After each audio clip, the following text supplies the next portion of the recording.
جناب سیدنا پاک خطیب اعظم ملک ہندوستان مفتی شمسی الزمان خان صابری صاحب قبلہ نعرہ تکبیر نعرہ رسالت۔ جناب عبدالرشید بھائی مسجد غوثیہ کی تعمیر کے لیے 11,100 روپے پیر طریقت رہبر راہ شریعت حضرت العلام حضرت علامہ مولانا سید ولی اللہ احمد ضیاء صاحب کے ہاں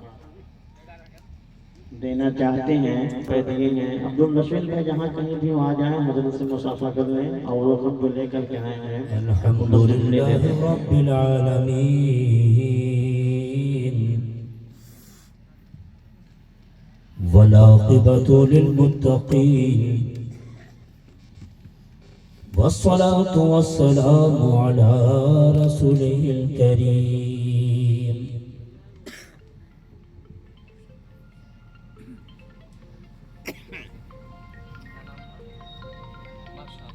اما بعد فاعوذ باللہ من الشیطان الرجیم بسم اللہ الرحمن الرحیم۔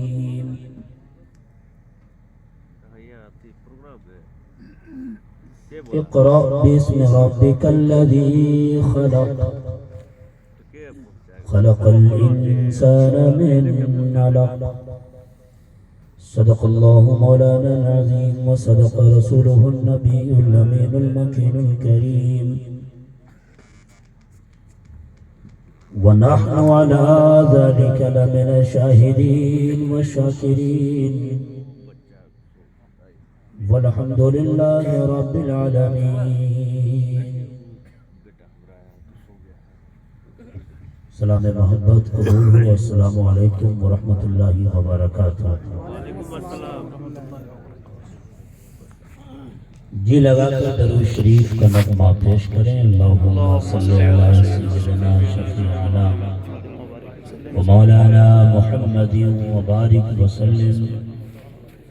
صلو علیہ صلاۃ و سلام علیک یا رسول اللہ صلی اللہ تعالی علیہ وسلم۔ جو جانے والے تھے وہ چلے گئے، ہم سے پہلے انہوں نے اچھی اچھی باتیں سماعت کر لی ہیں۔ میں کم سے کم دارالعلوم اشرفیہ غریب نواز کے تمام طلبہ، اساتذہ اور کمیٹی کے ممبران سے کہوں گا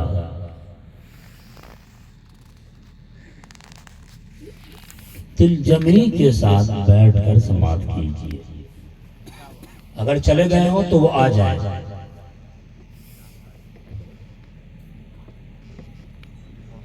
ایک شعر میں پڑھتا ہوں۔ یہ جگہ گلستاں بن گئی ہے، رشک باغ جناں بن گئی ہے، جب سے میرے امجھری سرکار سے نسبت ہوئی ہے، یہ زمین آسماں بن گئی۔ بہت خوب، سبحان اللہ سبحان اللہ، بہت خوب بہت خوب، بے شک آسماں بن گئی ہے۔ پگھلنا علم کے خاطر مثال شمع زیبا ہے، بغیر اس کے نہیں پہچان سکتے ہم خدا کیا ہے۔ اور یہ مدرسہ ہے تیرا مائکدہ نہیں ساقی، یہاں کی خاک سے انسان بنائے جاتے ہیں۔ میں نے اپنے تقریر کی طرف اشارہ کر دیا ہے، 3 شعر پڑھ کر دیا۔ جانے والوں سے کہوں گا کہ اگر نیت ہو جانے کی تو خدا را مت جائیں۔ ہماری تقریر کی ایک عادت ہے، ہماری بھی عادت ہے، ہماری تقریر کی بھی عادت ہے، وہ یہ ہے کہ آدھی تقریر پیور عالمانہ ہم کرتے ہیں اور پھر آدھی تقریر عوام کے معیار اور مزاج کو دیکھتے ہوئے بھی کرتے ہیں، لیکن وہ بھی جاہلانہ نہیں رہتی، وہ بھی عالمانہ رہتی ہے۔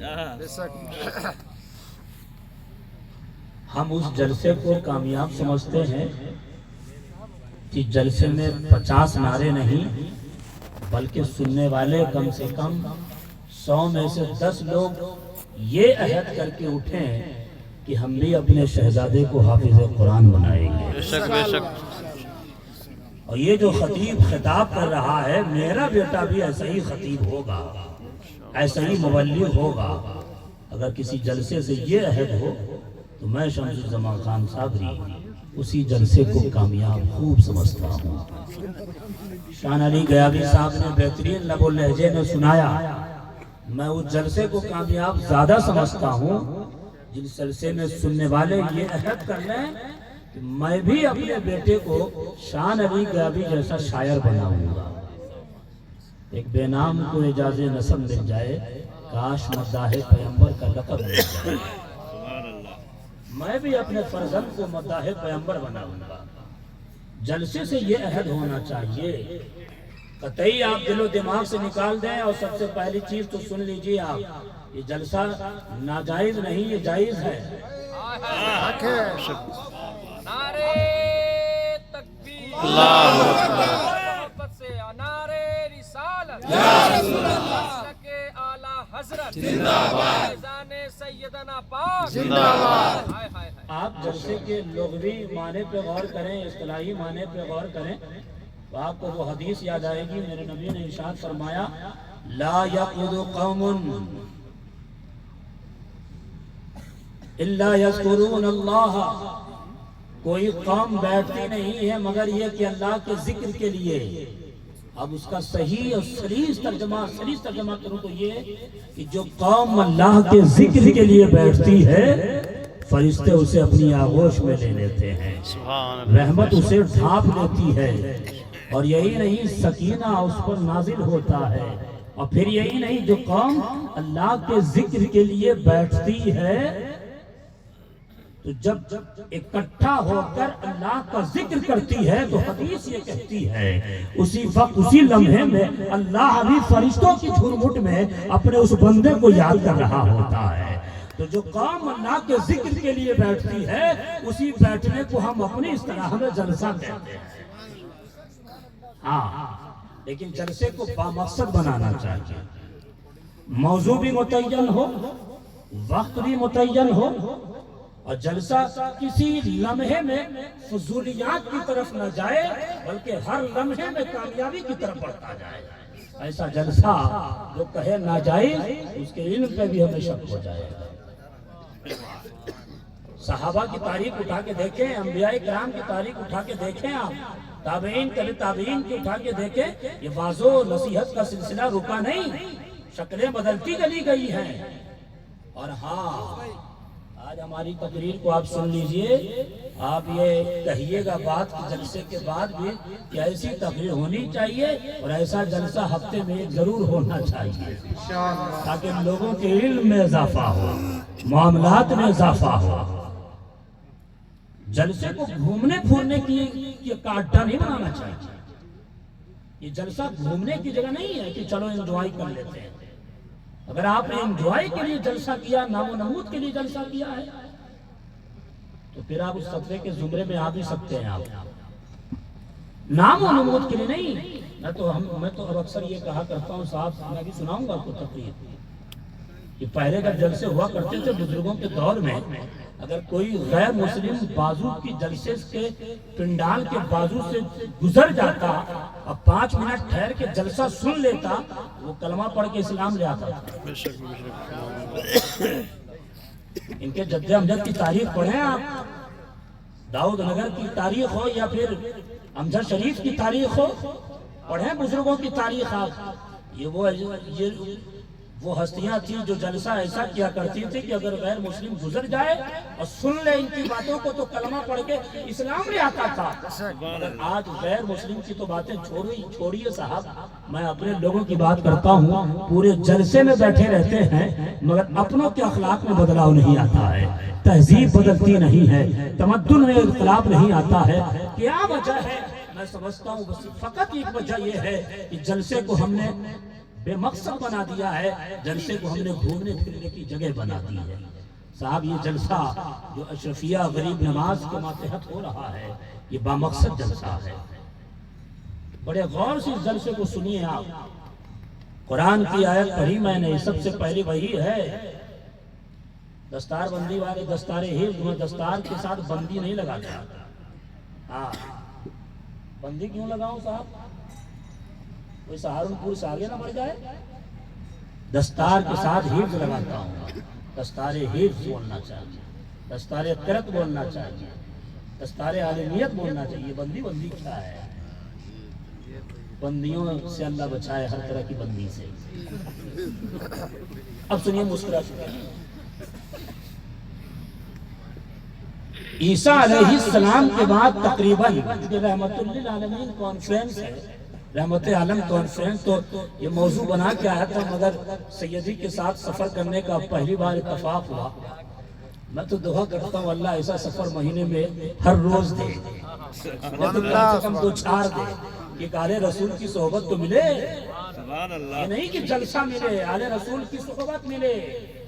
اور ہم آپ سے کہتے ہیں موقع اچھا ہے، امجھری شہزادہ تشریف فرما ہے جو کسی سلسلے سے وابستہ نہیں، آج زبردستی بھی صحیح اگر یہ مرید نہ کرنا چاہیں پھر بھی حضور آپ آلِ رسول ہیں، ہمارے لیے موقع اچھا ہے۔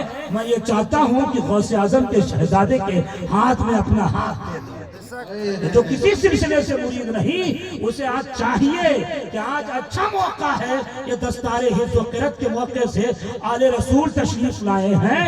اور سنیے، حسینی خاندان تو بہت ہیں، کوئی خاندان حسنی بھی ہوتا ہے، حسینی بھی ہوتا ہے، اور سنو کوئی خاندان حسینی کے ساتھ ساتھ جیلانی بھی ہو، تو جو سید جو آلِ رسول آپ کے اسٹیج پہ جلوہ گر ہیں وہ ایسے سید ہیں کہ حسینی تو ہے ہی ہیں، حسینی شہزادے ہے ہی ہیں، آپ غوث اعظم کی اولاد میں بھی ہے، یعنی آپ جیلانی سید۔ نعرہ تکبیر، نعرہ رسالت، ہاتھوں کو لہرا کر جواب دیں، نعرہ تکبیر، نعرہ رسالت، علماء اہل سنت۔ اپنی روحانیت میں بھی اضافہ کریں۔ آج عہد کر لیں کہ کل تک جو شراب پیتا تھا اب نہ پیوں گا، کل تک جو تاڑی پیتا تھا اب نہ پیوں گا، کل تک جو جوا کھیلتا تھا اب نہیں کھیلوں گا، اس لیے کہ آج کی اس جلسے میں ہم نے اچھا خطاب بھی سنا ہے، اور سید زادے تشریف لائے ہوئے تھے جو غوث اعظم کے خاندان کے چشم و چراغ سیدتنا جو آرام فرما ہے امجھر شریف میں، انہی کی آل کے چشم و چراغ تشریف فرما تھے۔ ہم نے ان کے ہاتھ پر اپنا ہاتھ دے دیا ہے، ہم نے ان کو اپنا شیخ بنا لیا ہے۔ اب کل سے 5 وقت کی نماز بھی ادا کروں گا، ہر طرح کی برائی کو چھوڑ دوں گا۔ میں آؤں گا اس موضوع پہ، آپ سنیے۔ ناگپور سے بلایا ہے تو سننا پڑے گا نا صاحب۔ یہ تو عجیب روایت جلسوں کی چل پڑی ہے کہ مقرر خصوصی کو بلا کر کے جلسے کو اس حصے میں پیش کیا جاتا ہے کہ جب مجمع جانے لگتا ہے۔ خصوصی خطیب کو خصوصی وقت دینا چاہیے تاکہ وہ خصوصی پیغام پہنچا سکے۔ اب سنیے، اقرأ باسم ربک الذی خلق۔ عیسیٰ علیہ السلام کے بعد تقریباً 500 سال کا ایسا عرصہ گزرا تھا کہ زمین والوں کا آسمان سے تعلق ٹوٹا ہوا تھا۔ تقریباً 550 سال کے بعد جب اہل زمین کا آسمان سے تعلق ہوا تو جس جملے سے ہوا، جس لفظ سے ہوا وہ ہے اقرا، جس آیت سے ہوا وہ ہے اقرا باسم ربک الذی خلق، یعنی اس آیت سے اہل زمین کا آسمان سے تعلق ہوتا ہے، اقرا باسم ربک الذی خلق۔ اب میں آپ کو بتاؤں اس آیت میں جو ابتدا ہے وہ فعل اقرا ہے، جو تعلیم، جو ایجوکیشن، جو اسٹڈی، جو علم کی طرف اشارہ کرتا ہے، یعنی قرآن کے نزول میں جو سب سے پہلی آیت ہے اس کا جو پہلا جملہ ہے، اس کا جو پہلا فعل ہے وہ ہے اقرا، یعنی 500 سال کے بعد جب زمین والوں کا تعلق آسمان سے ہو رہا ہے تو اس آیت میں تعلیم کا پیغام دیا گیا ہے، جس آیت میں ایجوکیشن کا پیغام دیا گیا ہے، جس آیت میں پڑھائی لکھائی کا پیغام دیا گیا ہے، یہ اللہ نے بتا دیا عیسیٰ علیہ السلام کی امت میں تعلیم اور لیاقت صلاحیت ساری چیزیں ہوئی ہیں۔ موسیٰ علیہ السلام کی امت میں بھی علم کا چلن تھا، مگر محمد عربی کی امت میں آیت اقرا سے یہ اسٹارٹ کر کے بتا رہا ہوں، سنو میرے نبی کے چاہنے والوں امتیوں، میرے بندوں، علم سے کسی لمحے میں صبح قیامت تک غافل نہ ہونا، اس لیے کہ اقرا سے تمہیں بتا رہا ہوں کہ جب تک زندہ رہو علم سے رشتہ جوڑے رہو۔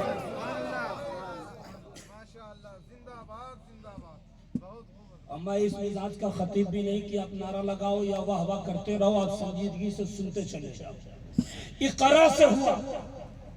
سید صاحب قبلہ تشریف فرمائے، آل رسول تشریف فرمائے، علماء ذوی الاحترام تشریف فرمائے۔ علماء سے کہوں گا کہ اگر آپ کو بات نہیں لگے تو سبق سمجھ لیجئے، اور پرانی لگے تو آموختہ سمجھ لیجئے، اور آپ سے کہوں گا صرف سبق کی نیت سے سنیے، کوئی اٹھے نہیں۔ اس اقرا باسم ربک الذی خلق، اقرا کے ساتھ فوراً اسم ربک کا اضافہ ہے۔ آئے حضرت جبریل، کہا یا رسول اللہ اقرا اقرا اقرا، پھر اضافہ ہوتا جب میرے نبی نے نہیں پڑھا، کہا باسم ربک، اپنے رب کے نام کے ساتھ پڑھیے۔ او مہوا کے لوگوں، مہوا ڈار کے لوگوں، یہ اقرا کے ساتھ اسم ربک کا اضافہ کیوں ہے؟ سنیے گا، اگر اسم ربک کا اضافہ نہ ہوتا تو پھر بھی بات یہ سمجھ میں آ جاتی کہ یہ اللہ ہی کا کلام ہے، اللہ کی بات ہے، یہ وحی الہی ہے، مگر اسم ربک کے ساتھ کیوں اس ایجوکیشن کو اسم ربک کے ساتھ کیوں جوڑا گیا؟ اقرا کو اسم ربک کے ساتھ کیوں جوڑا گیا؟ اس تعلیم کو جس میں پیغام علم کے حوالے سے ہے اس آیت میں، اس علم کو، اس تعلیم کو، ایجوکیشن کو اسم ربک کے ساتھ کیوں جوڑا گیا؟ پڑھیے اپنے رب کے نام سے، پڑھیے اپنے رب کے نام سے، پڑھیے اپنے رب کے نام سے۔ تو جب اس میں ہم ڈپلی جاتے ہیں، جب اس میں گہرائی میں جاتے ہیں، وہ لوگوں ریسرچ میں جانا، وہ لوگوں تحقیق میں جانا، وہ لوگوں قرآن کے ترجمے کے ساتھ پڑھو۔ ہم یہ کہتے ہیں، یہ مت شکوا کرنا کہ لوگ قرآن نہیں پڑھتے ہیں، میں یہ کہتا ہوں آج یقین کے ساتھ، جو لوگ کل قرآن نہیں پڑھتے تھے، کل تک قرآن نہیں پڑھتے تھے، وہ آج کے اس جلسے کے بعد ضرور قرآن پڑھنے کے عادی ہو جائیں گے۔ اقرا کو اسم ربک کے ساتھ اس لیے جوڑا گیا کہ سنو، اقرا باسم ربک الذی خلق، خلق یہ نہیں کہا گیا انسان کو پیدا کیا، یہ نہیں کہا گیا جنات کو پیدا کیا، یہ نہیں کہا گیا کہ زمین کو پیدا کیا، یہ نہیں کہا گیا آسمان کو پیدا کیا، یہ نہیں کہا گیا فضاؤں کو بنایا، یہ نہیں کہا گیا پیڑ پودے کو بنائے گئے۔ خلق کو مطلق رکھا، اس خلق کو مطلق رکھ کے اقرا کو جوڑ کے اللہ نے بتا دیا دنیا کی ہر چیز کو میں نے پیدا کیا ہے، ہر چیز کا علم ہے، مگر یاد رکھ وہی علم مفید ہے، وہی ایجوکیشن مفید ہے جو اللہ کے نام کے ساتھ جڑی ہوئی ہے۔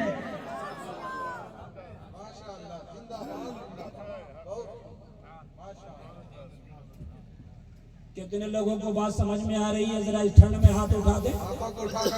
نعرہ تکبیر، نعرہ رسالت، علماء اہل سنت زندہ باد۔